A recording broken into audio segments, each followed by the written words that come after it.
Kinatlo gikan sa Santos nga Ebanghelyo sumala ni San Juan.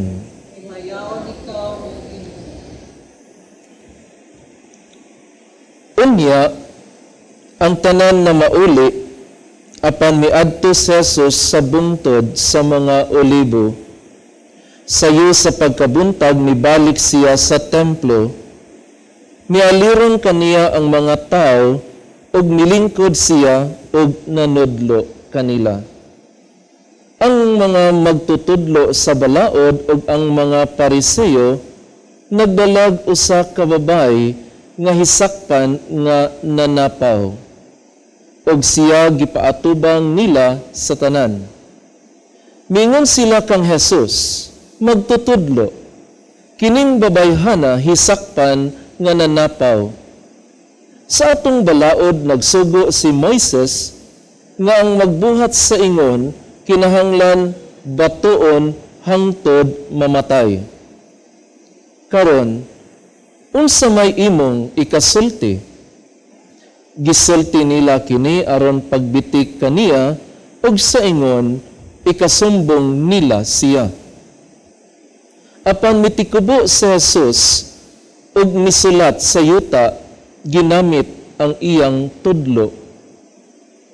Ug samtang nagbarog sila didto ug nangutana, mituyhad si Jesus ug niingon kanila, bisag kinsa kaninyo nga wala makasala, maoy paunaha pagbato kaniya. Unya mitikubo siya pag-usab ug misulat sa yuta. Sa pagkadungog nila sa gisulti ni Jesus, nag-iyahay sila pamahawa. Una, ang mga tigulang, nahabilin si Jesus ug ang babae nga nagbarog gihapon didto. Si Jesus mituyhad ug miingon kaniya, babae, hain naman sila. Wala ba'y nagpabilin aron pagsilot kanimo? Wala, sir, siya mitubag. Kung mao kana, si Jesus miingon kaniya, dili usab ako musilot kanimo. Lakaw na ug ayaw na pagpakasala. Ang Ebanghelyo sa Ginoo. Dayon ikaw, O Kristo.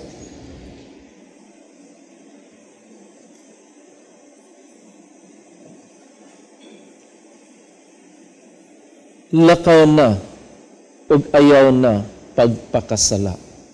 Sa ngalan sa Mahanag sa Anak ug sa Espiritu Santo. Amen.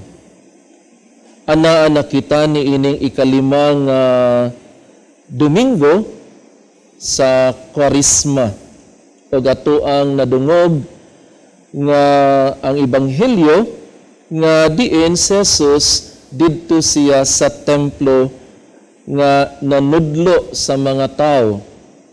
Ug samtang nanudlo siya, ang mga magtutudlo sa balaod ug ang mga Pariseo, nagdala sila babay nga matod nila hisakpan nga nanapaw.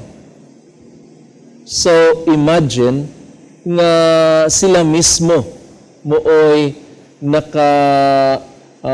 kita niini og ilahang gipaatubang ngadto dili lamang kang Kristo kundi sa tanang mga tao nga atoa sa templo. Dili ba nga makauulaw kaayo ang ilang gibuhat nga kining bayhana nakasala? Unya ila pagayod nga publicize ang iyahang sala ug ilang butang ngadto ni Jesus ang kining issue kung unsaon niya pag-resolve. Mingon sila nga kining babay hisakpan nga nanapaw. So, sa balaod ni Moises, miingon nga ang magbuhat sa ingon, kini pagabatoon hangtod mamatay. So, mao ka na ang punishment panahon ni Kristo nga kadtong nanapaw kini pagabatoon hangtod mamatay. Nga mao kini siya ang problem nga ilahang gibutang ngadto ni Jesus. Dili kini tungod kay gusto sila masayod kung unsa ang angayng buhaton, but kundili kini usa kini katrap ngadto ni Jesus para gamito nila to accuse him. Now, unsa man ni ang trap nga ilahang butang ngadto ni Jesus? Now, kung moingon si Jesus nga sige, tungod kay maumay na hisulat sa balaod, sige, batoa siya to death. Dili ba nga ang mga tao nga nakadungog ni Jesus nga nanudlo siya sa templo nga naghisgot og Dios nung kaluoy, nga unsa ang kaluoy sa Dios ngadto sa mga makasasala? So mahimo na hinuon siya nga dili siya matinud-anon sa iyang mga gipangtudlo kung siya iyahang ipabato ang babay to death. Di na hinuon sila motuo, oy, ikay nagtudlo nga be merciful just as your heavenly Father is merciful. Unya, ikaw na hinuoy magsugo nga ipapatay siya. So, what about kung maingon si Jesus nga ayaw siya patya?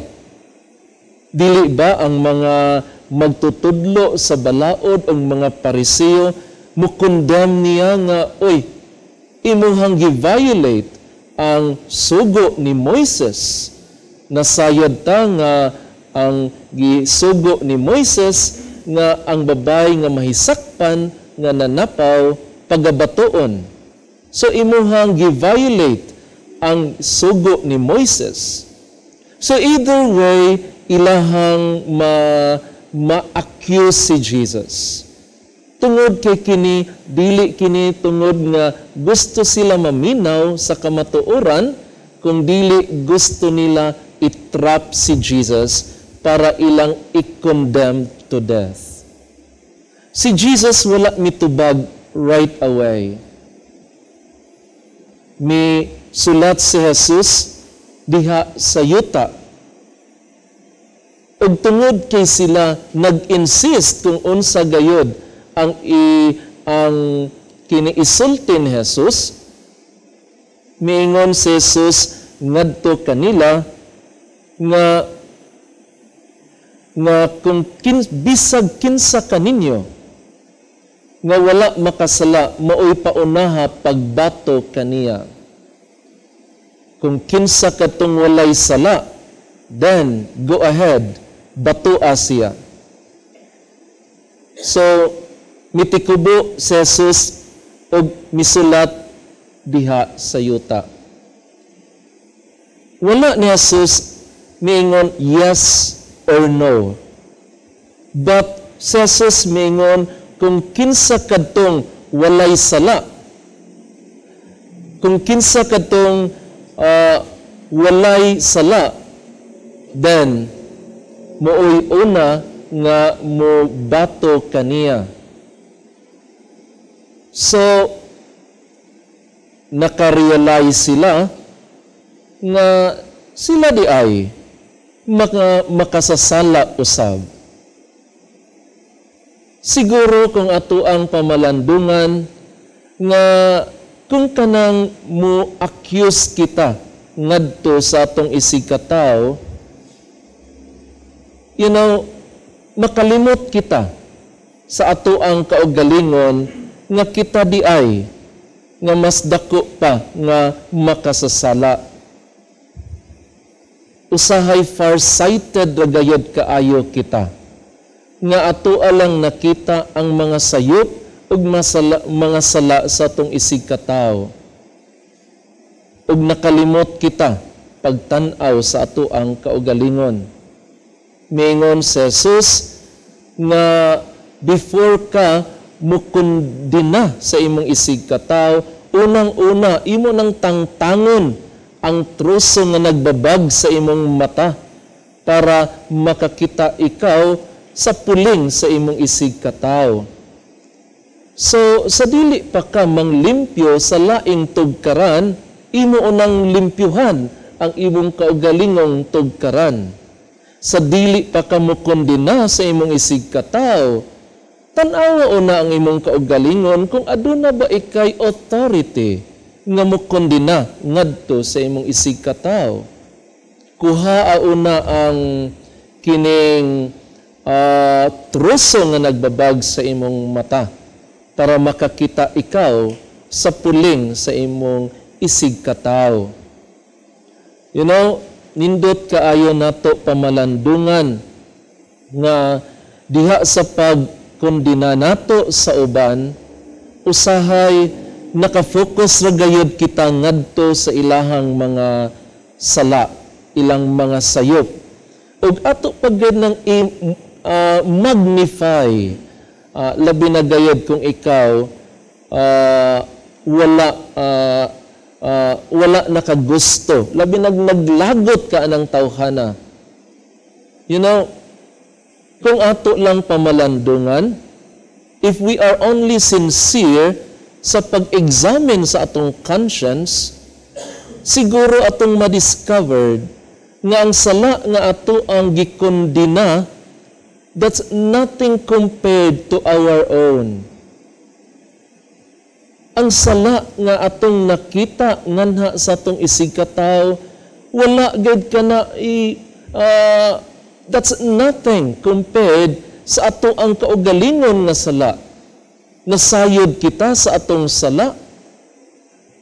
Now, kung ikaw imong gikondina ang sala sa imong isig katawo, does it make you a better person? Not at all. You know, that is why ang imitation of Christ nag-mention that it is futile nga magsigi kita og examine sa kinabuhi sa uban. It is useless and a waste of time. Whereas if we only examine ang atong kaugalingon, madiscovered nato nga mas daghan di ay kita og sala. Ug wala na kitay time nga mangumpara ngadto sa uban. Wala na kitay time mukundina sa uban. Ug maulaw usab kita mukundina sa sayop sa atong isig katawo. Kay if we are only sincere to examine our own conscience. So kanang mga tao nga kusog kaayo manaway mo kung mukundina sa ilang isig katawo, mo kanang mga klasihang tao nga wala gid nasayod sa ilang kaugalingon.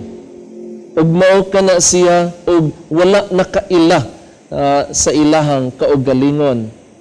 Mao kana ang ebanghelyo karon, nag-remind ka nato sa pag-examine sincerely sa ato ang conscience.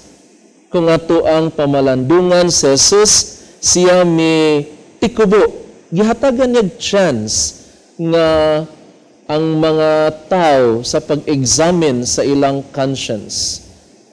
Ilang gihatagan ni Jesus nga sila maka-examine ni ini. O mao kana nga one by one, after they realized nga sila di ay mga makasasala, nahanaw sila, nanguli, until ang babae na lang mooy na nahabilin. And then, gikundina ba ni Jesus? Wala gayod.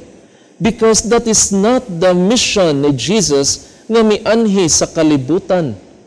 Ang iyang pag-anhi mooy paghatag niya sa kaluoy sa Dios. Ang Dios wala siya nagtan-aw kung unsa kadaghan, unsa kabugat ang atong mga sala, kundili our sincerity to change. Wala tan-awa sa Ginoo kung unsa kadaghan, unsa kabugat ang imong mga sala. Ang gitan-aw sa Ginoo kung ikaw andam ba ikaw nga mag-usab sa imong kinabuhi. Mao bitaw kana nga giingon ni Jesus nga dili usab ako mosilot kanimo. Wala nagpasabot nga gikondone ni Jesus o yang giset aside ang kining pagkamakasasala ni ining bayhana. No. Gihatagan usab niya og chance to change. Og giingnan ni Jesus, lakaw na og ayaw na pagpakasala. So before God, we are all sinners. If we are only sincere to examine our conscience, wala gayud kitay chance nga mukundina sa atong isig katawo. Tungod kay kita, mas dako pa nga makasasala kaysa uban. Sa ngalan sa Amahan ug sa Anak ug sa Espiritu Santo. Amen.